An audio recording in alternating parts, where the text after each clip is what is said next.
Il y a quelque chose que les marchés financiers n'ont pas encore pleinement intégré, quelque chose qui se passe en ce moment même, sous la surface des indices boursiers et des communiqués officiels.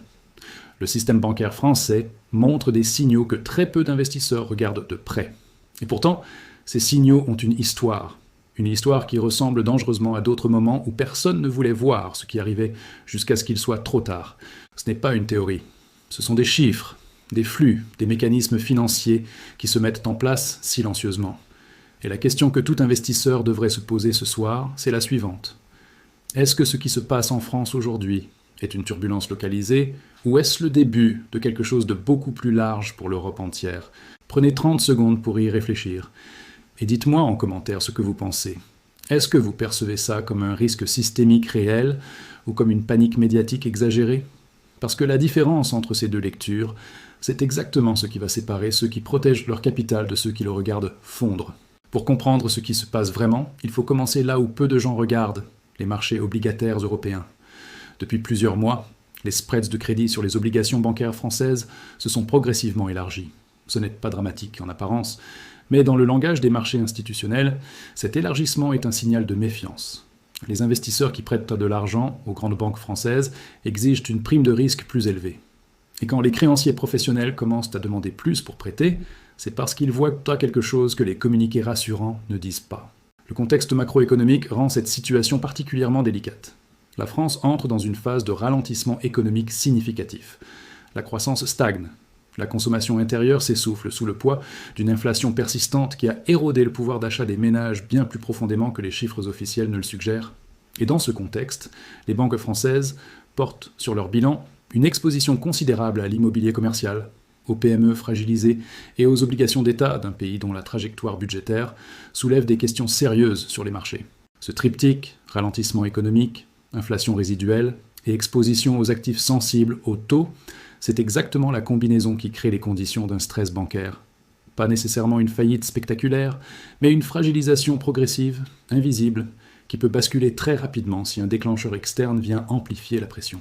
Et c'est là que le mécanisme devient fascinant, parce que la Banque centrale européenne a joué, sans le vouloir, un rôle central dans cette vulnérabilité. Pendant des années de taux négatifs, les banques européennes ont été forcées d'aller chercher du rendement dans des actifs plus risqués, des maturités plus longues, des marchés moins liquides. C'était une distorsion structurelle imposée par la politique monétaire, puis est venu le cycle de hausse des taux, le plus rapide que la zone euro ait connu depuis des décennies. Et ce retournement brutal a comprimé les marges sur les portefeuilles obligataires existants, créé des moins-values latentes considérables et mis sous pression les emprunteurs, dont les coûts de financement ont explosé. Les grandes banques françaises ont des bilans massifs. BNP Paribas, Société Générale, Crédit Agricole. Ces institutions représentent ensemble des encours qui dépassent largement le PIB annuel de la France. Ce que cela signifie concrètement, c'est que si une fraction seulement de leurs actifs se détériore de manière synchronisée, l'impact sur les fonds propres peut être disproportionné. Et les marchés commencent à pricer exactement ce risque de détérioration des actifs dans un environnement de taux durablement élevés. Est-ce que les marchés sous-estiment encore l'ampleur de ce problème? C'est la vraie question. Et je vais y revenir dans quelques instants, parce que la réponse est plus complexe qu'elle n'y paraît. Mais d'abord, il faut intégrer la dimension européenne. Parce que la France n'est pas une île financière. Elle est au cœur d'un système d'interdépendance bancaire qui traverse tout le continent. Les grandes banques françaises sont parmi les plus exposées aux dettes souveraines d'autres pays européens périphériques. Elles financent des entreprises en Allemagne, en Italie, en Espagne. Elles participent activement au marché de capitaux qui lubrifie l'ensemble de l'économie de la zone euro. Ce que cela crée, c'est un effet de contagion potentiel que les économistes appellent le doom loop, la boucle fatale. Le mécanisme est connu depuis la crise de 2011 et 2012, mais il reste d'une redoutable efficacité. Quand les investisseurs doutent de la solidité des banques d'un pays, ils vendent les obligations d'État de ce pays. Quand les rendements obligataires souverains montent, les banques qui détiennent ces obligations voient la valeur de leurs actifs baisser.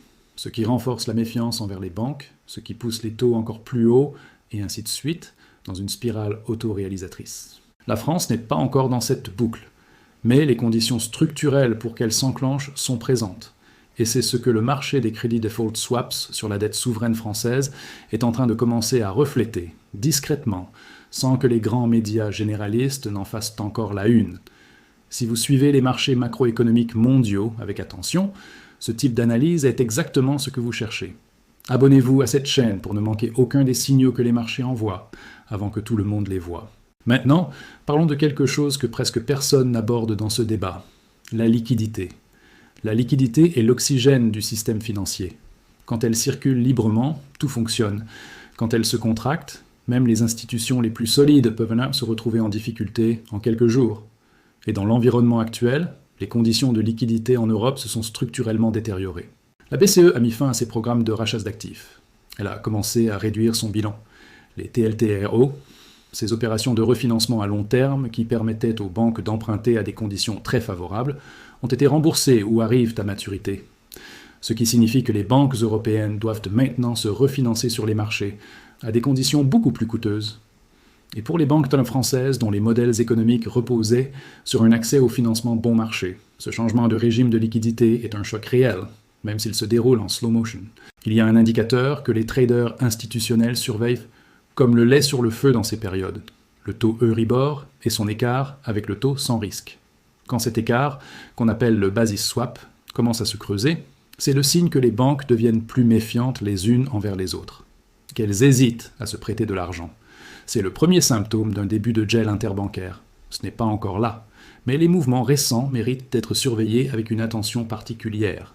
Et pendant que cette pression monte dans le système, les marchés d'actions européens jouent à un jeu dangereux.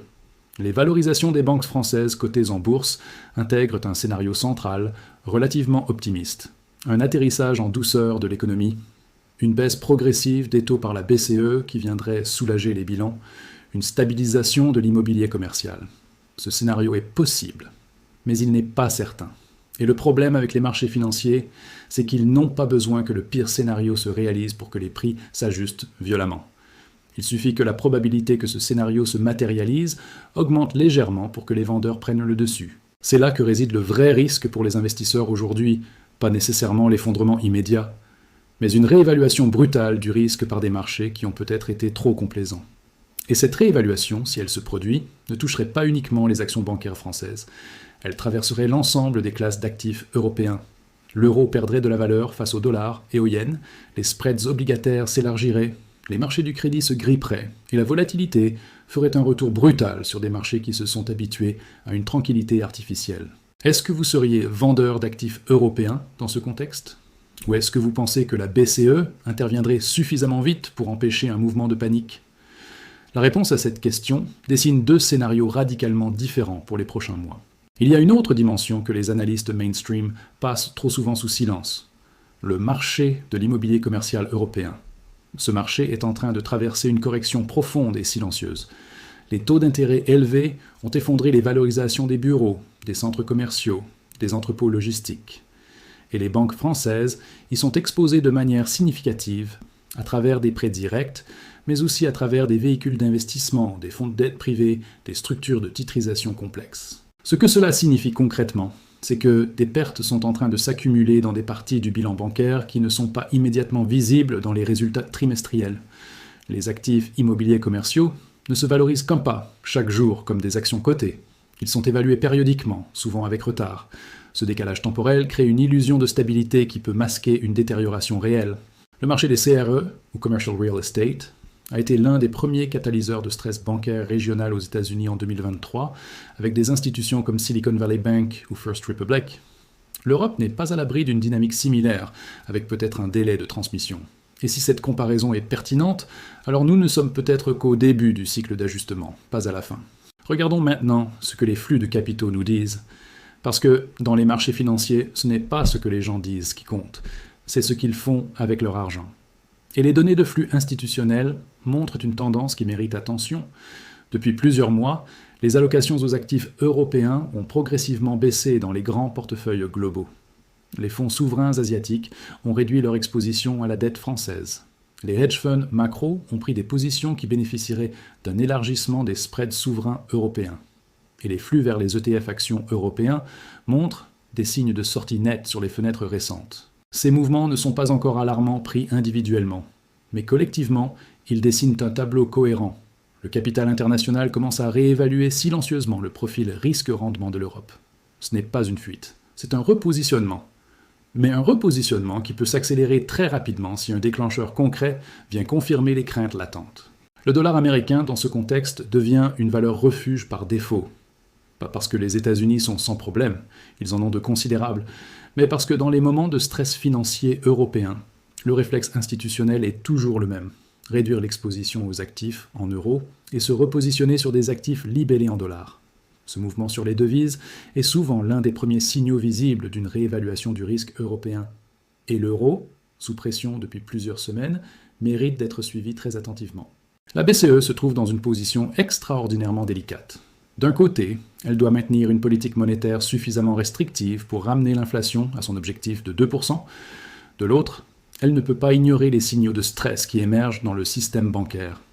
Ces deux impératifs sont en contradiction directe. Baisser les taux trop vite, c'est prendre le risque que l'inflation reste ancrée à des niveaux trop élevés. Maintenir les taux élevés trop longtemps, c'est prendre le risque d'un stress bancaire qui déborderait sur l'économie réelle. Ce dilemme n'est pas théorique, il a des conséquences directes sur les marchés. Chaque déclaration de la BCE est désormais analysée à travers ce prisme double. Qu'est-ce que cela signifie pour l'inflation et qu'est-ce que cela signifie pour la stabilité financière ? Et dans les coulisses des marchés obligataires, les anticipations de taux se déplacent presque quotidiennement, créant une volatilité sur les taux courts européens qui complique encore la situation des banques. Certains économistes pensent que la BCE dispose d'outils suffisants pour contenir une crise bancaire si elle venait à se matérialiser. Le programme TPI, le Transmission Protection Instrument, a été conçu précisément pour intervenir en cas de fragmentation des marchés obligataires de la zone euro. Mais cet outil a des conditions d'utilisation strictes. Et surtout, son efficacité reste à prouver dans un contexte de stress réel. Les marchés n'ont pas encore testé sérieusement les limites de ce dispositif. La vraie question est, est-ce qu'ils vont le faire ? Prenons un peu de recul et regardons le tableau d'ensemble. Ce que nous voyons aujourd'hui en France et en Europe est la convergence de plusieurs pressions financières qui se développent non séparément, mais qui interagissent de manière complexe. Des bilans bancaires, fragilisés par des années de distorsion monétaire, une correction immobilière commerciale qui n'a pas encore pleinement traversé le système, des conditions de liquidité qui se sont structurellement resserrées, des spreads de crédit qui s'élargissent discrètement, des flux de capitaux qui commencent à se repositionner, et une banque centrale prise entre deux impératifs contradictoires. Aucun de ces éléments pris isolément ne constitue une crise, mais leur combinaison crée une vulnérabilité systémique que les marchés n'ont pas encore pleinement pricée. Et c'est exactement dans ces fenêtres, entre le moment où les signaux apparaissent et le moment où le consensus les reconnaît, que se jouent les décisions d'investissement les plus importantes. Alors, que fait le capital intelligent dans cette situation ? Ce n'est pas nécessairement vendre tout et fuir vers le cash. C'est plus nuancé que ça. Les gestionnaires de fonds les plus sophistiqués regardent en ce moment 3 choses très précisément. D'abord, les options sur volatilité européenne. Le VIX européen, le VSTOXX, reste à des niveaux relativement contenus. Acheter de la protection sur volatilité à ces niveaux, c'est acheter une assurance relativement bon marché contre un mouvement violent. Deuxièmement, les positions sur le marché des CDS souverains européens, notamment sur la dette française et italienne, commencent à attirer de l'intérêt institutionnel. Troisièmement, les stratégies de pair trading entre banques américaines perçues comme plus résilientes et banques européennes exposées au cycle de stress décrit ici. Ce n'est pas une recommandation, c'est une lecture de ce que le capital institutionnel est en train de faire silencieusement, pendant que la plupart des investisseurs particuliers regardent ailleurs. Est-ce que vous pensez que cette fenêtre de risque est encore sous-estimée par les marchés ? Ou est-ce que vous pensez que les mécanismes de protection européens sont suffisants pour absorber le choc si les choses empirent ? C'est une question à laquelle il n'y a pas de réponse simple. Mais c'est exactement la question que les meilleurs gérants d'actifs du monde se posent en ce moment. Ce qui est certain, c'est que nous sommes à un moment de bifurcation. Les prochaines semaines vont apporter des données cruciales. Les résultats trimestriels des grandes banques françaises vont être scrutés à la loupe, au-delà des chiffres de surface, dans les notes de bas de page, dans les provisions pour créances douteuses, dans les ratios de capital ajustés au risque. Les réunions de la BCE vont être analysées avec une intensité particulière, chaque mot pesé pour ses implications sur le dilemme entre stabilité des prix et stabilité financière. Et les marchés obligataires souverains de la zone euro vont continuer à envoyer des signaux que les observateurs attentifs sauront lire avant le reste du marché. L'Europe a traversé des crises financières majeures. Elle a survécu à 2008, à 2011, à 2020. Elle dispose d'institutions, de mécanismes et d'une capacité de réaction collective qui ont été renforcées à chaque épreuve. Mais chaque nouvelle crise arrive avec une configuration différente, des vulnérabilités nouvelles et des espaces de manœuvre qui ne sont jamais exactement les mêmes que la fois précédente. La vraie question n'est pas de savoir si l'Europe va s'effondrer, elle ne va probablement pas s'effondrer. La vraie question, c'est à quel prix et avec quelle redistribution de valeur entre les gagnants et les perdants de la prochaine phase de stress financier. Parce que dans chaque crise financière, il y a toujours des perdants. Et il y a toujours, quelque part, des gagnants. La différence entre les deux, c'est presque toujours une question d'information, d'anticipation et de positionnement. Ce que nous traversons en ce moment n'est peut-être pas encore une crise, mais c'est certainement un signal. Et les signaux, dans les marchés financiers, sont la monnaie la plus précieuse qui soit. Ceux qui savent les lire, avant que tout le monde les voie, sont ceux qui écrivent l'histoire de leur capital plutôt que de la subir. Alors regardez les spreads obligataires, regardez les flux de capitaux, regardez ce que le marché des dérivés est en train de prisser silencieusement. Parce que c'est là, sous la surface des grandes déclarations et des indices qui montent ou qui descendent, que la vérité financière de notre époque est en train de s'écrire. Et si vous pensez que les marchés sont en train de sous-estimer ce risque, ou au contraire que la panique est exagérée, dites-le en commentaire. Ce débat est exactement le genre de conversation qui mérite d'avoir lieu maintenant, pendant que tout se joue encore, pas après.